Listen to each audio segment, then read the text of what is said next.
욥기 39장. 너는 산에 사는 염소가 언제 새끼를 치는지 아느냐? 들사슴이 새끼를 낳는 것을 지켜본 일이 있느냐? 들사슴이 몇 달 만에 만삭이 되는지 아느냐? 언제 새끼를 낳는지 아느냐? 언제 굽으려서 새끼를 낳는지를 아느냐? 낳은 새끼를 언제 광야에다가 풀어놓는지를 아느냐? 그 새끼들은 튼튼하게 자라나면 어미 곁을 떠나가서 다시 돌아오지 않는다. 누가 들나귀를 놓아주어서 자유롭게 해주었느냐?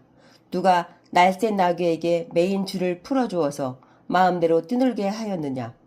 들판을 집으로 삼게 하고 소금기 있는 땅을 살 곳으로 삼게 한 것은 바로 나다. 들나귀가 시끄러운 성읍에서 멀리 떨어져 있으므로 아무도 들나귀를 길들이지 못하고 일을 시키지도 못한다. 산은 들나귀가 마음껏 풀을 뜯는 초장이다. 푸른푸른 들나귀가 찾는 먹이다. 들소가 내 일을 거들어 주겠느냐? 들소가 내 외양간에서 잠을 자겠느냐? 내가 들소에게 쟁기를 메어 주어서 밭을 갈게 할 수 있느냐? 들소들이 내 말을 따라서 밭을 갈겠느냐? 들소가 힘이 센 것은 사실이지만 내가 하기 힘든 일을 들소에게 떠맡길 수 있겠느냐? 들소가 심은 것을 거두어 들여서 타작마당에 쌓아 줄 것 같으냐? 타조가 날개를 재빠르게 치기는 하지만 황새처럼 날지는 못한다. 타조가 땅바닥에다가 알을 낳는 것은 흙이 그 알을 따스하게 해주기를 바라기 때문이다. 그러나 그 알이 발에 밟혀서 깨어질 수 있음을 알지 못한다. 들짐승이 그 알을 짓밟을 수도 있음을 알지 못한다. 타조는 알을 거칠게 다루기를 마치 제가 낳은 알이 아닌 것 같이 하고 알을 낳은 일이 헛수고가 되지는 않을까 하고 걱정도 하지 못하니 이것은 나 하나님이 타조를 어리석은 짐승으로 만들고 지혜를 주지 않았기 때문이다. 그러나 타조가 한 번 날개를 치면서 달래기만 하면 말이나 말 탄 사람쯤은 우습게 여긴다. 욥은 대답해 보아라. 말에게 강한 힘을 준 것이 너냐? 그 목에 흩날리는 갈기를 달아준 것이 너냐? 내가 말을 메뚜기처럼 뛰게 만들었느냐? 사람을 두렵게 하는 그 위세당당한 콧소리를 내가 만들어 주었느냐? 앞발급으로 땅을 마구 파대면서 힘껏 앞으로 나가서 싸운다. 그것들은 두려움이라는 것을 모른다. 칼 앞에서도 돌아서지 않는다. 말을 탄 용사의 화살통이 덜거덕 소리를 내며 긴 창과 짧은 창이 햇빛에 번쩍인다. 나팔 소리만 들으면 머물러 서 있지 않고 흥분하여 성난 모습으로 땅을 박차면서 내달린다. 나팔을 불 때마다 힝힝 하고 콧김을 품으며 멀리서 벌어지는 전쟁 냄새를 맡고 멀리서도 지휘관들의 호령과 고함 소리를 듣는다. 매가 높이 솟아올라서 남쪽으로 날개를 펴고 날아가는 것이 내게서 배운 것이냐? 독수리가 하늘 높이 떠서 높은 곳에 보금자리를 만드는 것이 내 명령을 따른 것이냐? 독수리는 바위에 집을 짓고 거기에서 자고 험한 바위와 요새 위에 살면서 거기에서 먹이를 살핀다. 그의 눈은 멀리서도 먹이를 알아본다. 독수리 새끼는 피를 빨아먹고 산다. 주검이 있는 곳에 독수리가 있다. 욥기 40장. 주님께서 또 욥에게 말씀하셨다. 전능한 하나님과 다투는 욥아, 내가 나를 꾸짖을 셈이냐? 내가 나를 비난하니 어디 나에게 대답해 보아라. 그때에 욥이 주님께 대답하였다. 저는 비천한 사람입니다. 제가 무엇이라고 감히 주님께 대답할 수 있겠습니까? 다만 손으로 입을 막을 뿐입니다. 이미 말을 너무 많이 했습니다. 더 할 말이 없습니다. 그러자 주님께서 폭풍 가운데서 다시 말씀하셨다. 이제 허리를 동이고 대장부답게 일어서서 내가 묻는 말에 대답하여라. 아직도 너는 내 판결을 비난하려느냐? 네가 자신을 옳다고 하려고 내게 잘못을 덮어 씌우려느냐? 네 팔이 하나님의 팔만큼 힘이 있느냐? 네가 하나님처럼 천둥소리 같은 우렁찬 소리를 낼 수 있느냐? 어디 한번 위엄과 존귀를 갖추고 영광과 영화를 갖추고 교만한 자들을 노려보며 네 끓어오르는 분노를 그들에게 쏟아내고 그들의 기백을 꺾어 보아라. 모든 교만한 자를 살펴서 그들을 비천하게 하고 악한 자들을 그 서 있는 자리에서 짓밟아서 모두 땅에 묻어 보아라. 모두 얼굴을 천으로 감아서 무덤에 뉘어 보아라. 그렇게만 할 수 있다면 나는 너를 찬양하고 네가 승리하였다는 것을 내가 인정하겠다. 배의 못을 보아라. 내가 너를 만든 것처럼 그것도 내가 만들었다.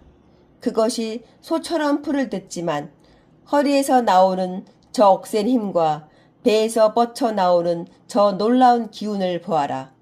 꼬리는 백향목처럼 뻗고 넓적다리는 힘줄로 단단하게 감쌌다. 뼈대는 노처럼 강하고 갈비뼈는 쇠의 빗장과 같다. 그것은 내가 만든 피조물 가운데서 으뜸가는 것, 내 무기를 들고 다니라고 만든 것이다. 모든 들짐승이 즐겁게 뛰노는 푸른 산에서 자라는 푸른 풀은 그것의 먹이다. 그것은 연꽃잎 아래에 눕고 갈대밭 그늘진 곳이나 늪 속에다가 몸을 숨긴다. 연꽃잎 그늘이 그것을 가리고 냇가의 버드나무들이 그것을 둘러싼다. 강물이 넘쳐도 놀라지 않으며 요단강에 물이 불어서 입에 차도 튀어나다. 누가 그것의 눈을 감겨서 잡을 수 있으며 누가 그 코에 갈고리를 꿰 수 있느냐. 욥기 41장. 네가 낚시로 리오 야단을 낚을 수 있으며 끈으로 그 혀를 맬 수 있느냐. 그 코를 줄로 꿰 수 있으며 갈고리로 그 턱을 꿰 수 있느냐. 그것이 내게 살려달라고 애원할 것 같으냐. 그것이 내게 자비를 베풀어 달라고 빌 것 같으냐.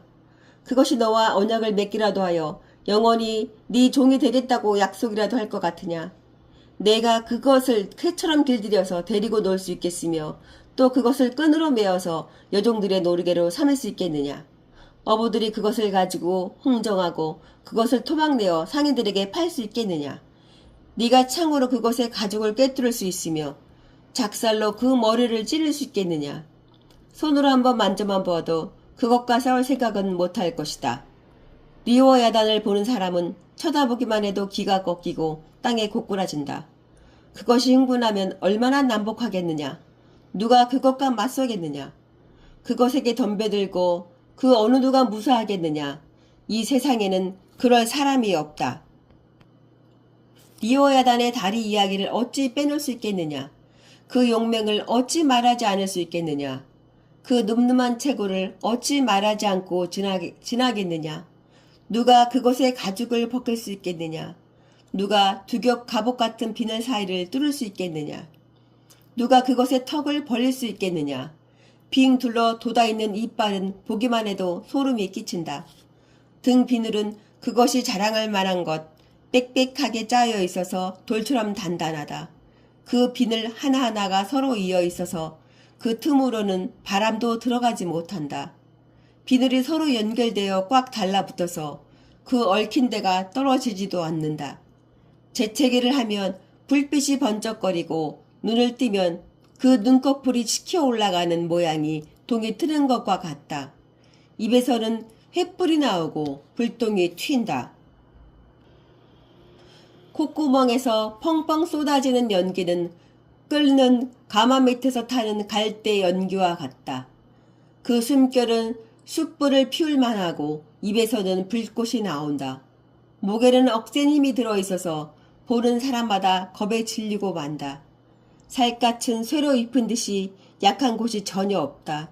심장이 돌처럼 단단하니 그 단단하기가 맷돌 아래짝과 같다. 일어나기만 하면 아무리 힘센 자도 벌벌 떨며 그 몸부림치는 소리에 기가 꺾인다. 칼을 들이댄다 하여도 소용이 없고 창이나 화살이나 표창도 맥을 쓰지 못한다. 쇠도 지푸라기로 여기고 노은 썩은 나무 정도로 생각하니 그것을 쏘아서 도망치게 할 화살도 없고 무림의 돌도 아예 바람에 날리는 겨와 같다. 몽둥이는 지푸라기쯤으로 생각하며 창이 날아오는 소리에도 콧웃음만 친다.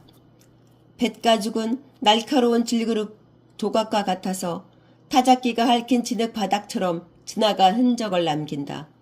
물에 뛰어들면 깊은 물을 가마솥의 물처럼 끓게 하고 바다를 기름 가마처럼 휘젓는다.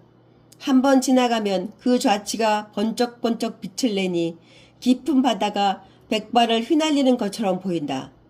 땅 위에는 그것과 겨룰 만한 것이 없으며 그것은 처음부터 겁이 없는 것으로 지음을 받았다. 모든 교만한 것들을 우습게 보고 그 거만한 모든 것 앞에서 왕 노릇을 한다. 욥기 42장. 욥이 주님께 대답하였다. 주님께서는 못하시는 일이 없으시다는 것을 이제 저는 알았습니다. 주님의 계획은 어김없이 이루어진다는 것도 저는 깨달았습니다. 잘 알지도 못하면서 감히 주님의 뜻을 흐려놓으려 한 자가 바로 저입니다.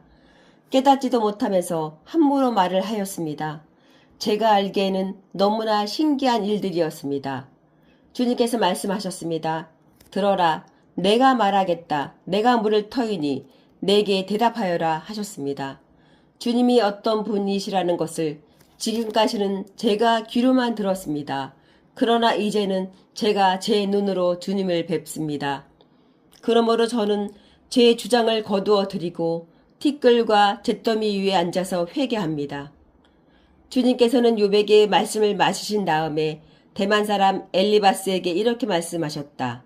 내가 너와 내 두 친구에게 분노한 것은 너희가 나를 두고 말을 할 때에 내 종 욥처럼 옳게 말하지 못하였기 때문이다. 그러므로 이제 너희는 수송아지 7마리와 순양 7마리를 마련하여 내 종 욥에게 가지고 가서 너희가 용서받을 수 있도록 번제를 드려라. 내 종 욥이 너희를 용서하여 달라고 빌면 내가 그의 기도를 들어줄 것이다. 너희가 나를 두고 말을 할 때에 내 종 욥처럼 옳게 말하지 않고 어리석게 말하였지만 내가 그대로 갚지는 않을 것이다. 그래서 대만 사람 엘르바스와 수아 사람 빌닷과 나아마 사람 소발이 가서 주님께서 그들에게 말씀하신 대로 하니 주님께서 욥의 기도를 들어주셨다. 욥이 주님께 자기 친구들을 용서해 달라고 기도를 드리고 난 다음에 주님께서 욥의 재산을 회복시켜 주셨는데 욥이 이전에 가졌던 모든 것보다 배나 더 돌려주셨다. 그러자 그의 모든 형제와 자매와 전부터 그를 아는 친구들이 다 그를 찾아와 그의 집에서 그와 함께 기뻐하면서 먹고 마셨다. 그들은 주님께서 그에게 내리신 그 모든 재앙을 생각하면서 그를 동정하기도 하고 또 위로하기도 하였다. 그러면서 그들은 저마다 그에게 돈을 주기도 하고 금반지를 끼워주기도 하였다. 주님께서 욥의 말년에 이전보다 더 많은 복을 주셔서 욥이 양을 14,000마리, 낙타를 6,000마리, 소를 1,000겨리, 나귀를 1,000마리나 거느리게 하셨다. 그리고 그는 아들 7과 딸 3을 낳았다. 첫째 딸은 여미마, 둘째 딸은 그시야, 셋째 딸은 게덴 합북이라고 불렀다.